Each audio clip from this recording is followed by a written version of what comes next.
The Adoptable Pet of the Week is made possible by a grant from the Baflin Foundation and by our sponsor, Whole Pet Veterinary of Westford. Hi, I'm Dr. Corin Vickery with Whole Pet Veterinary Center. Stay tuned for my pet tip following the Adoptable Pet of the Week.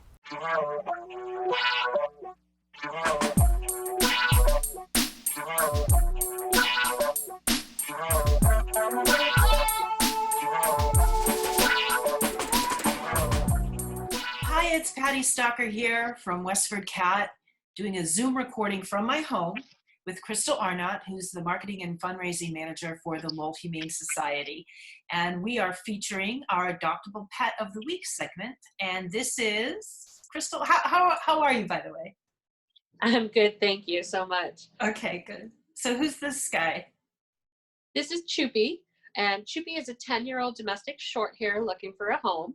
He is clearly very handsome and super duper sweet. He came into us, he was having some issues in the prior home with with having blood in his urine. We were able to figure out that that was highly stress related, and he's doing well now. He's not having that issue any further. But he's an absolute love bug. He loves to be held and pet. His favorite thing is to give hugs. He will just sit like this all day long if you let him. And he's just super sweet. He was in a foster home for a little while and it was a little too busy for him. So we found out that he really would love a home that has maybe older kids or teenage kids and up. A lot of noise and hustle bustle really stresses him out. Maybe another really relaxed cat would be okay, but he really does not like dogs at all. That is too stressful for him. But he's very social. He loves to be around people. He wants to be with you all the time. So far today, he's been sitting up on this desk every time I try to do something. He's a really good pandemic pal if you're looking for somebody to keep you company while you're working from home. He's just a complete love bug. We are looking for an adopter that has had a vet in the past that they've had a relationship with. He's not on any special diets right now, but we will need to monitor what's going on with him to make sure he doesn't continue or have another relapse of having blood or crystals in his urine. So with the pandemic pal, by the way, I love that. I'm gonna use that phrase. I'll give you credit. So if somebody was interested in adopting Chuppi with the whole shutdown going on in Massachusetts right now, I'm sure that there's different ways for potential adopters to come and meet him. So how does that work? Absolutely. We have had to completely shift the way we do things here, like everyone else in the country right now. And we're doing all appointments only. So whether you need to adopt a pet or you need to surrender a pet, you do need to call the shelter for adoptions. One of our staff will talk to you about the pet you're interested in and kind of go over what their needs are and talk to you about your lifestyle, both currently and what it looks like when we're not in the middle of a massive quarantine, because it is important to remember that while you're home a lot now, you're going to go back to a regular life someday, hopefully in the near future. And you'll want to make sure your pet is going to be consistent with what their needs can be met at that point too. So you just chat with our staff, and if we feel like it's a good match on all ends, we'll schedule an appointment for you to come in and meet the pet, and we'll send you home with them that day. So we're making appointments pretty much within a week at this point. We're doing that to protect both our staff as well as you.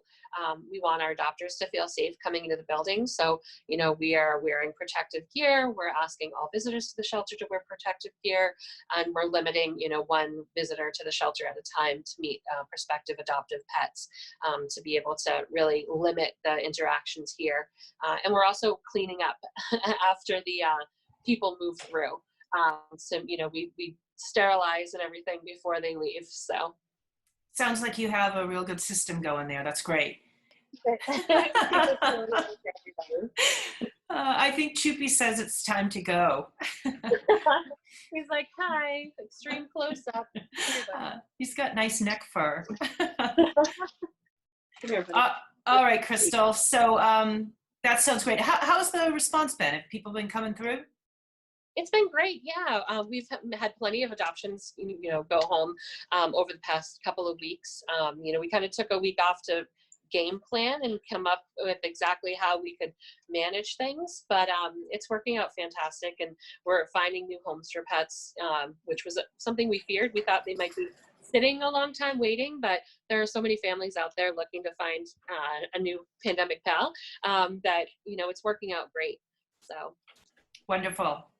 Well, I hope Chuppi finds a home soon. And just to reach out, if there are families that can't adopt but still want to help these pets that are still looking for families, we are looking for donations. Being closed down has affected us pretty greatly. So we are looking for monetary donations. Becoming a hero, joining our League of Heroes as a monthly donor would be a huge impact for us right now. Even a small amount every month, when it adds up between people, is going to make a huge difference. So we would appreciate donations. And that would be at lowellhumanesociety.org. Absolutely. Great. Thanks for the information, Crystal. We'll see you next week. Stay safe, okay? Thank you. Okay. You too now. For WestfordCAT, I'm Patty Stalker. Hi, I'm Dr. Corin Vickery with Whole Pet Veterinary Center. We are seeing more and more fearful and stressed out pets, particularly dogs. Some of the things that increase the risk of fearful behaviors are poorly implemented or inadequate early training, inadequate exercise, or chaotic households. Some dogs living in homes with stressed owners have measurably higher levels of the stress hormone cortisol. The good news is that we humans have the power to make an incredible difference in our dogs' lives by changing how we interact with them. Dogs need consistency, lifelong practice with training, and lots of exercise. If you have a busy household, make sure that your pet has a safe away space where she can go to get some peace and quiet. And make sure that you invest the time early on to get your young dog off on the right paw with solid reinforcement-based training. Then practice those skills often for the life of your pet. Thanks for listening, and see you next time.